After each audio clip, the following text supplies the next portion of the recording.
you so much for having us, and thank you, Jeff, for coming. I want to clear up a rumor, though. As you can probably tell, we're talking between two devs, but now we're talking between two Lawsons. And if you thought for a minute I was a tech Nepo baby, I am. It's true. Me and Jeff are cousins. No, we're not, okay? I want that on the record, on the internet. We're not related. Quit sending me stuff about Jeff. It's the first time we met. It's true. Keep sending me stuff about Dana, though. It's yeah. fine. No, you don't want that stuff. Trust. Okay, trust me on that one, Jeff. Well, thank you again for joining. So, as you heard, Jeff started Twilio in 2008, and today we've been talking about the move to the modern composable web.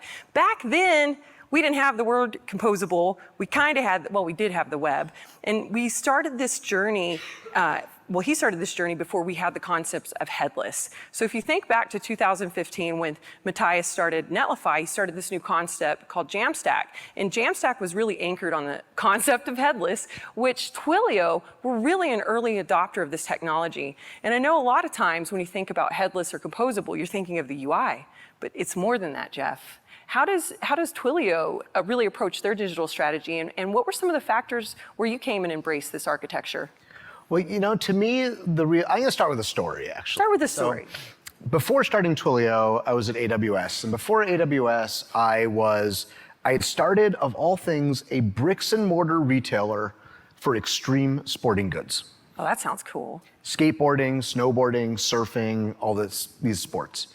And you're like, well, I don't do any of these sports. I don't skate, I don't surf, I don't do any of this. So you're like, well, why was Jeff involved in this company? Which is a great question. I asked myself that very frequently, but what I convinced myself of at the time, I was like, look, we're starting this new bricks and mortar retail business in the year 2000. So we have this opportunity to go create this customer experience unlike anything else. And like we already knew, okay, e-commerce is obviously coming for retail, but we looked at stores like REI that had a climbing wall in the store, and you're like, what an amazing, I could buy that stuff online, but I'd rather go to REI actually because I love that place. And so we said, can we do that before extreme sporting goods, which was a market that was twice as big and growing twice as fast as REI's market. So we're like, that was what we were doing. And so started this business, and I was like the tech guy, right? And we said, okay, we want to do this member program, and like kids, teenagers were our best customers, so we're gonna do this thing where they get a card with their picture printed on it, and like they can come and buy stuff on their card, and the parents can charge it up. We had all these really, really cool ideas. And then we had this point of sale system. We're like, yeah, it doesn't do any of that. And we were like, a startup. Like we did not have the budget to go buy the IBM point of sale thing that real retailers had. And so we had this Win32 app that just did what it did. And so I started methodically building my own point of sale system from the ground up to do everything that the thing we had bought did using entirely web technologies. This was 2002, basically, was when we started this. Building a single page web application point of sale machine. And you're like, this has no business being a web application. But it was the only technology I knew. I didn't know how to build desktop software. I only knew how to build web apps. So here we are, I'm building a single page web app. And I'd spent 2 years building an entire point of sale system just so I could get to the point where I could start innovating on top of it. And I could do the things we really actually wanted to do. And so to me, this is the story of what it takes to build a great digital business in this era, right? Because if you think about it, since the last 20, 25 years, right? Tech went from being this notion of IT. It was this back office thing where, IT was largely, do your printers have paper in them, and do your laptops work and stuff like that. And in that world, technology was like a cost center, and it was not strategically differentiating and all that. So companies went and outsourced it all and all this. Well, over the last 20 years, of course, technology and digital has gone from the back office to being the point of the company. That's right. Because web and mobile and all that has become the products. My favorite example is the bank. Used to be 25 years ago, you liked your bank if it was a right-hand turn on your way home from work, and if they had enough parking, and if they gave your kid a lollipop. You're like, I like my bank. Now, of course, I like my bank if it's a good mobile app, if it doesn't crash, if they use face unlock and all those things. You're like, okay, that's a good bank. And that has completely changed the notion of every competitive landscape in every market. because now the great digital companies, the ones who can execute on digital strategies, become the ones that win market share, and the ones who basically can't build differentiated digital experiences, they're the ones who are like, meh, nobody cares about, right? And they slowly atrophy over time. And so every company as a result of this has started to become builders of technology and builders of software. Just like I had been doing in that retail business, saying the way we are going to differentiate, the reason you are going to buy a skateboard from us and not buy it online is because when you come to our store, there's a literal skate park in the store.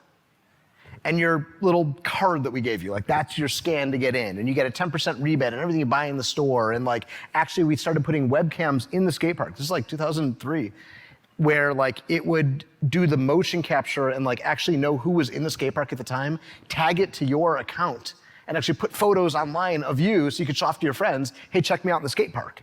Right on. Right? This was like bonkers stuff. It was. I mean, where were y'all in 2003? I don't think we were building web apps that connected online, that uploaded. That was before we even had the inklings of, like social media and some of the modern things today. That's incredible. Yeah, I can tell you about how I got banned from Fry's Electronics for trying to do one of those things. We'll have that story after this.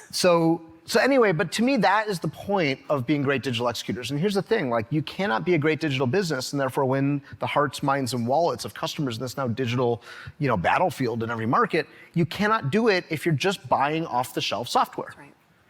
Right, because then you and all of your competitors are completely undifferentiated. Right, you've all bought the same off-the-shelf thing, plugged it in, and theirs is red, and yours is green, and theirs is blue, but other than that, it's the same thing. You're like, okay, well, how am I gonna win in this market? Well, along comes some startup that's like, guess what? We build software. And we're gonna go create an amazing experience. And we're gonna go listen to customers, hear a problem that no one has solved for them yet, and we're gonna go build that. And when that happens, a bunch of startups do that and they're wrong and they go out of business, but every once in a while, one of them gets it right, and suddenly they start taking over an industry. And that's what we see as all the disruptors in every market. And when that happens, if you are not a company in terms of an incumbent in the market and you can't go build and go match the capabilities that some startup discovered your market actually wants, then over time, that startup's gonna get more and more and more traction. They start doing more and more and more of what you do. And that's why incumbents tend to, start to freak out and start to build like innovation centers and start building software and all this kind of stuff. And that's just inevitable. And it's a form of Darwinian evolution in every competitive set. Which is, if you think about evolution, it's your ability to adapt to a changing environment is like the survival of the fittest. Well, when markets evolve, the companies that can adapt, i.e. change themselves, write new software, build new experiences, they're the ones that will adapt and therefore survive. And the companies that are static, it's like, well, no, I bought something off the shelf, I can't change it. They're stuck there, and then they basically atrophy and die. And so I think that there's this notion of, it's not like the old question used to be build versus buy, right? Do I want to build software? Do I want to buy software? Now I think it's build versus die. That's right. And that's the Darwinian evolution notion. You have to be a builder of software if you're going to win in the digital era. So the question is, okay, but I can't build everything, Jeff. Right? No, you can't. No, and right? why would you? And why would you spend that time trying to build everything? Yep. So thus, the software supply chain has emerged. Yep. It's taking all the parts of software that companies need in order to build these great experiences and delivering them as basically the parts so that they can be the assemblers of it to realize their vision for how they're gonna go win in their market. But just like General Motors does not make every part of the car, they have a vision for the car and how it's gonna come together and what it looks like, but they outsource the seats and the steering wheel and the dashboard and the seat belts and everything else to like all these companies. Well, the same thing happens in the digital world, where every company has to become a builder of software, but they're gonna outsource all the different parts of that to companies who can create the componentry that they need in order to put it all together with relative ease, not have to become experts in every one of those domains, and actually build digital experiences. So you get, Google Maps and, all of that. You get Twilio for communications, you get Stripe for payments, you get Netlify. Like you get all these companies who've sprung up to really be the supply chain of the digital era. And I think it's important, and that's why, today we've been talking about that flexibility, because I love what you say in your book.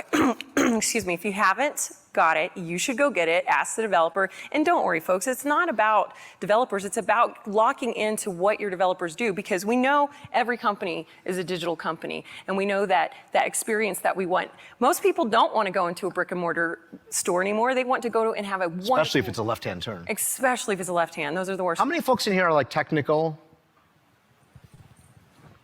How many folks are like business? Would you call yourself more on the business side of things? There's like sport coats. We got half C, half C's. Here, yeah. We got about half and half. Yeah, there we go. Right. And so, so the book, by the way, is actually more for the non-developers. Exactly.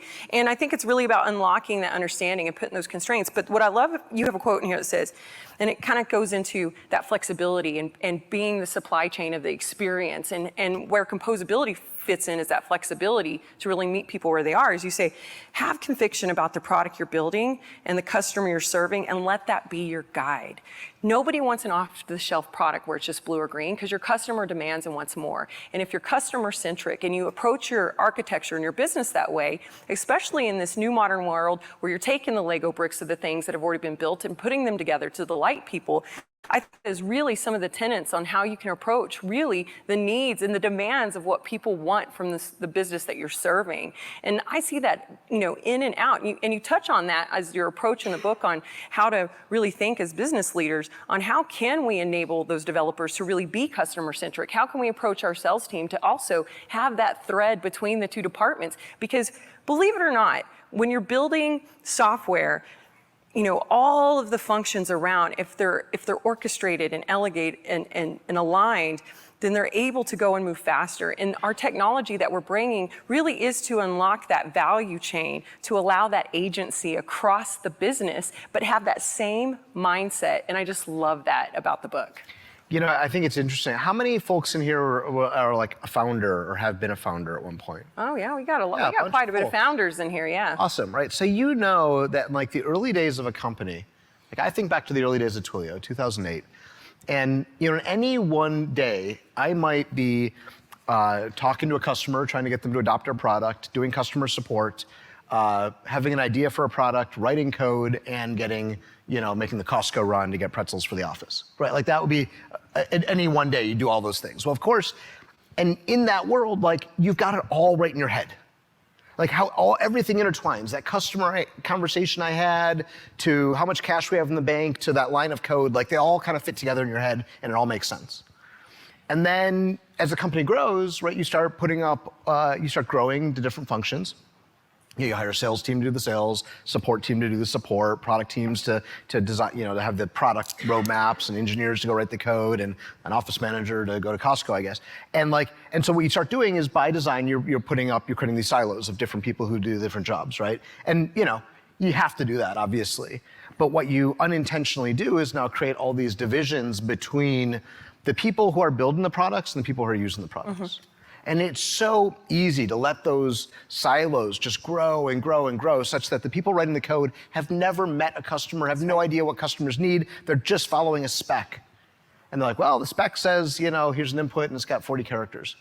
But they have no idea why anyone needs that input field or what the point is. And how soulless is that? Yeah, yeah. Right, like that is like a soul-crushing job, in my opinion, to be writing a bunch of code for people you've never met, for purposes you can't even understand, because no one bothered to explain it to you, why you're even writing this code in the first place.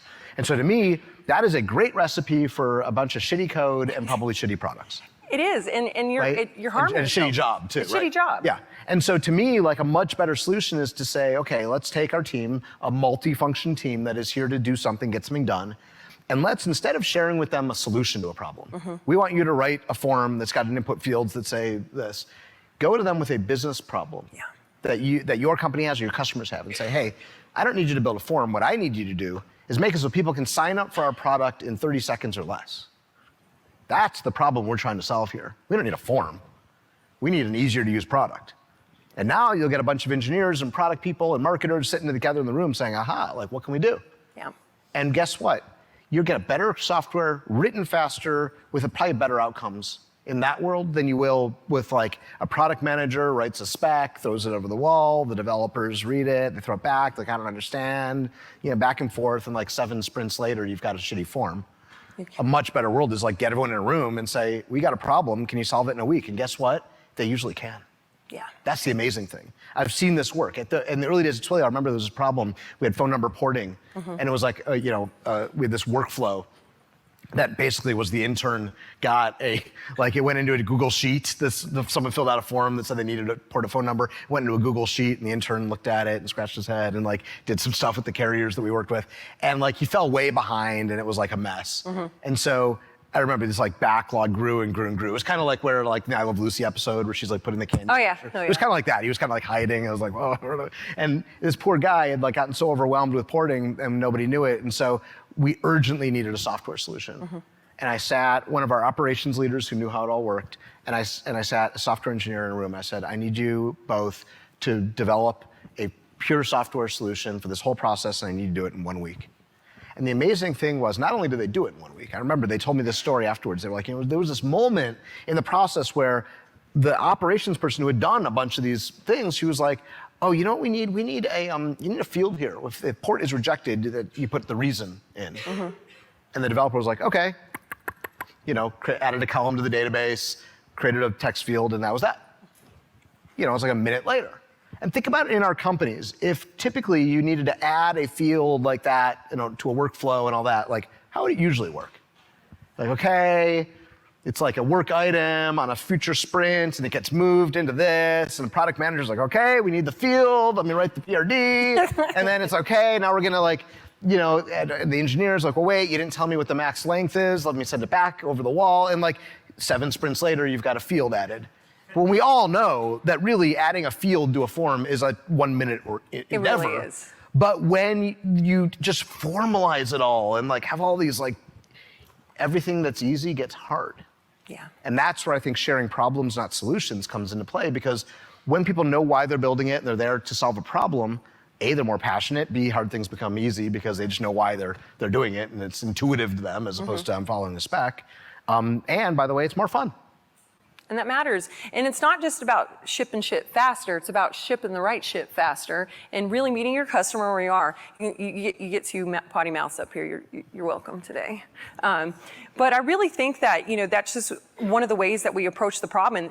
And you're talking about that whole supply chain of those experiences. Every one of us in the business play a part in that. And understanding the problem is the way to solve it, is not by coming and being solution-based. And I love that. And when we talk about the modern composable web and the approach to our software architecture, that's where we want to keep that flexibility in mind, so we can do those experiments that we have conviction about, but we can also then have those other users engaged, your business users engaged in that. And I don't know if you heard it, because I don't know if you had a chance. We released Netlify Create today, which is a visual UI abstraction that allows the non-technical, the business user, to go make those changes and interact with the developer and be a part of that supply chain as you're making the websites, as you're building the applications. And I think it really comes back down to these principles that you've outlined in the book.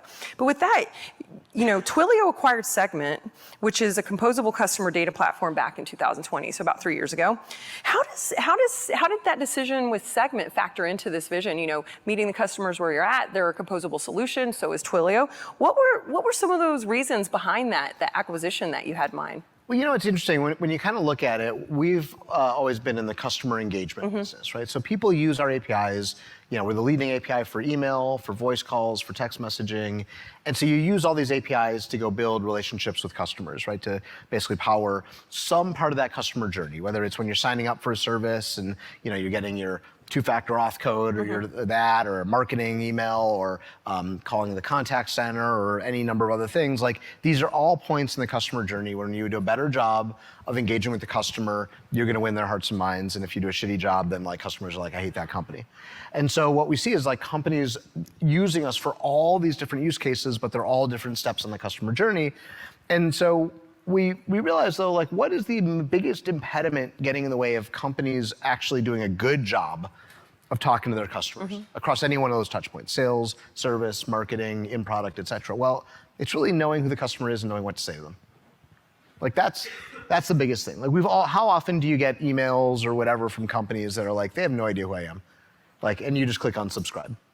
Yeah, I remember there was a time I bought 20 black t-shirts from this company because I like their black t-shirts. And the next day they send me an email that's hey, we have a sale on women's hats. You're like, okay. Seems relevant. And you unsubscribe, right? And you're like, stop. And and so like that happens all the time. And so what we realize is that the two sides of like building a good customer relationship are really engaging with them over all these digital channels, but also understanding them.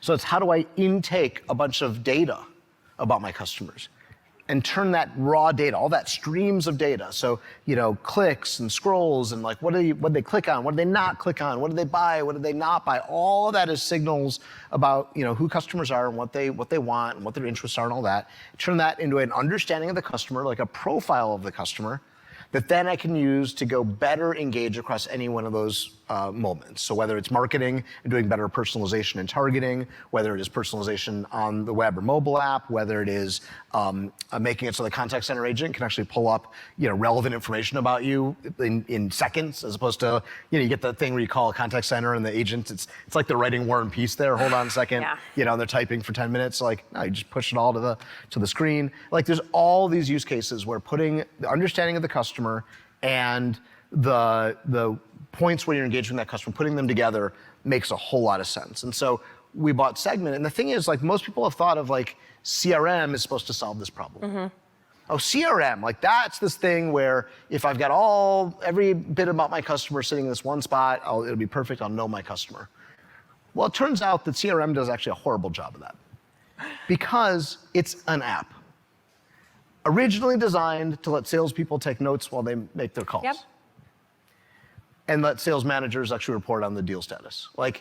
So why would you think that is like the end all be all of like everything you know about your customer? In fact, it's a tiny part of what you know about your customer, especially for a B2C company. Oh yeah. Where there's no salesperson. That has nothing to do with understanding your customer. The real understanding of your customer is the aggregation of all the various data points coming out of all those various apps that companies build, putting them together, and then turning that into an understanding of the customer, a profile. And so that's what Segment does, and that's what we take. And you think about the composability of it, this is again an area where an app is never gonna answer this question. Yep. This isn't an app problem, it is an infrastructure problem. It is a problem of the plumbing of a firm being orchestrated to allow for heterogeneity, to allow for the many apps. And like every company, you've got the marketers buying their cloud, and the salespeople buying their cloud, and the data warehouse people buying their cloud, and the product people buying their clouds, and everyone's going out and buying their own clouds. Yeah. And so what you need is an architecture that accommodates that. That's right. You have to expect that there's going to be more systems over time, more data over time, more complexity over time. And you need an architecture that says, and when that happens, I know how to make sense of it. In the same way that saying, I don't want to just buy an app for my website. Mm-hmm. What I want is a platform that enables me to build something once, put it out there, learn, iterate, bring in new capabilities over time. Oh, and I see my competitor copied me, great, I'm going to keep moving forward. And that's what you want. It's not a matter of just, I buy the e-commerce app and I'm done. No, it's not good enough. And with the advancement of the tool space and just technology in a whole, it's getting bonkers again. We were talking about just what I think was a really interesting time in tech was the rise of just the new way of thinking about cloud tools and everything becoming obtainable, and you didn't have to go through this long list of ticket hell to go get infrastructure built or servers commissioned. You can just go get this software and you can stitch it together. And we're going even further. And I have to ask you about AI because this wouldn't be a tech conference in 2023, at the end of 2023, if we weren't talking about AI. And when you talk about customer centricity and the ability, it's not just a single app. It's a group of apps. It's a group of services. It's a bunch of data that you're collecting to give that best experience. How do you see now the rise of generative AI? And machine learning's been around for a minute. A lot of people don't realize that, but they got educated earlier today by Brooke. It's not a new concept, but the acceleration of these large language models and the way that we're approaching tech is unparalleled right now. How do you see that, really affecting this whole supply chain of those experiences now that we have the right architecture? How are we going to integrate it? And if you haven't yet, what are some advice of saying, okay, maybe you start here? What are your thoughts today about these tools? Well, what I would say is that on a scale from 1 to bonkers, this is bonkers. It's bonkers. Because I don't know about you all. But I am convinced that large language models can reason. Yeah. I don't know, how many of you believe that? No, I do. I mean, it's up for debate for sure. Right? Actually, not a lot. Interesting. I believe they can reason because you give these language models problems and you see it methodically basically figure out how to solve that problem and solve it. And it does it with astounding accuracy. Not 100%, but by the way, people far from 100% too, right? So when I look at it, like, have you seen the new vision model that came out 2 weeks ago? Oh, GPT-4V? Oh, yeah. Okay, so have you given it, I can't draw, I have nothing to draw. Do this, for any of you who have like, ChatGPT, I think you have to have the upgraded version to do it, but like draw a picture, draw a triangle, put lengths on 2 of the sides, and on the last side just put a question mark. Take a picture of that, upload that to ChatGPT, and just submit. Don't even say anything, like you don't have to say anything. All you do is give it that picture, and it will say, it looks like you have a triangle of sides 3 and 5, and the third side is a question mark. I'm assuming you want me to calculate the length of that side. Here, I'll go do it. Using Pythagorean's bubble, and it just does it, right? And you didn't say, can you please calculate the side of a triangle? You just gave it a picture with a question mark, and it intuited, this is what I think the human means, right? And you're like, that is bonkers. It's bonkers. Because for the first time in humanity, we have machines that can reason, and it used to be only human beings had that ability. And we don't know how it works. We don't know how these work either. But the outcome appears to be the same. I mean, it's like telepathy. Yeah, right? And so reasoning, this thing that used to be in the realm only of human beings, now is in the realm of computers. So what you end up with is an abundance of intelligence coming down the line. And you can start to see it. You're like, wow. So in the coming decade, the cost of intelligence could start to approach 0. In the same way that during the Industrial Revolution, the cost of physical labor started to, it's not 0, but it gets very close to it compared to the cost of a human being or a horse or whatever, like doing manual labor. Like now, you've got machines that can do it. And I think you're seeing the same thing happen to intellectual labor. And so in that world, what's now possible? What are you gonna be asked to, like, what are our companies gonna be able to do in that world? And I think it's just going to, this is gonna be a field day for every company. Like in our domain, we announced something called customer AI. And if you imagine AI, as it is and what it's capable of, and you say, and that AI knows everything about my customers. Every click, every scroll, every purchase, everything. What could that AI do to run my company? And you're like, wow, it'll automatically generate marketing campaigns. It'll automatically provide customer service. It'll probably do a whole lot of sales, at least pre-selling.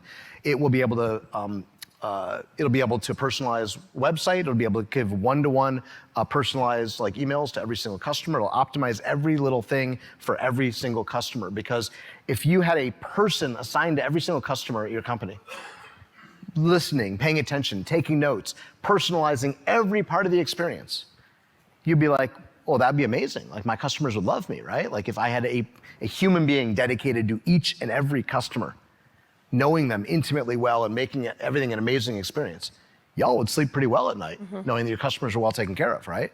But of course, that's a ludicrous economic value proposition. Except now, the cost of intelligence is coming down to 0, basically. You can do that. AI will do that. And in fact, I think what is going to happen is that companies are going to get 10 times better at serving their customers at 1/10 of the cost. Right? Because customers are going to have these amazing experiences and it'll cost companies very little to do it compared to what they would have had to spend otherwise. So that's the future that's coming. And I think that's just one particular future, like in our realm, of like how do companies actually go serve their customers instead of giving them these disjointed, siloed, horrible experiences, actually give them like this really good integrated experience because AI can connect the dots really well and activate itself across all those touch points. But I think every part of our companies are going to experience accelerations like that and changes like that. And so the question is, are you ready to be able to harness those new efficiencies and those new opportunities of this abundant intelligence world that we're now entering? And to me, a lot of that is, first of all, if everyone has access to large language models, and that's already basically commoditized. Yep. which is, who would have guessed that 6 months ago? No, I mean, it's like I said, it's the acceleration is bonkers. Where you would have thought of this concept, back in our days, right? In that ticket hell, you would say, okay, I have a concept, let me draw it up, let me go write it up, let me define the architecture, let me go through an RFP, we're gonna design everything end to end. And now we have these tools that are already built. It's not build versus buy. It is still build versus buy, but it's more so buy, connect, think, and react. And now that we have AI, which is totally a commodity, just like the edge in some ways, people demand it and expect it. What do you tell people that are, companies and businesses alike that are like, I know that I want to make the customer experience better. I know that I want to reach my base. I want to delight at every turn. And I know I have to have AI at some point in the center. How do you get people started? What's some advice you could give? Well, I think the two things that I think people should think about when it comes to AI, I think number one is if everybody has access to the same large language models, then, and by the way, it's not all large language models. There'll be a variety of models that people need for various things. But if everyone has access to these models, then the real question is you're going to create differentiation with the unique proprietary data that your company has that you bring to bear that can be used by AI to get some kind of better outcome than your competition. So in our domain, we're like, okay, if you have better data about your customer, you're going to be able to serve that customer better. But every company is also going to have domain data.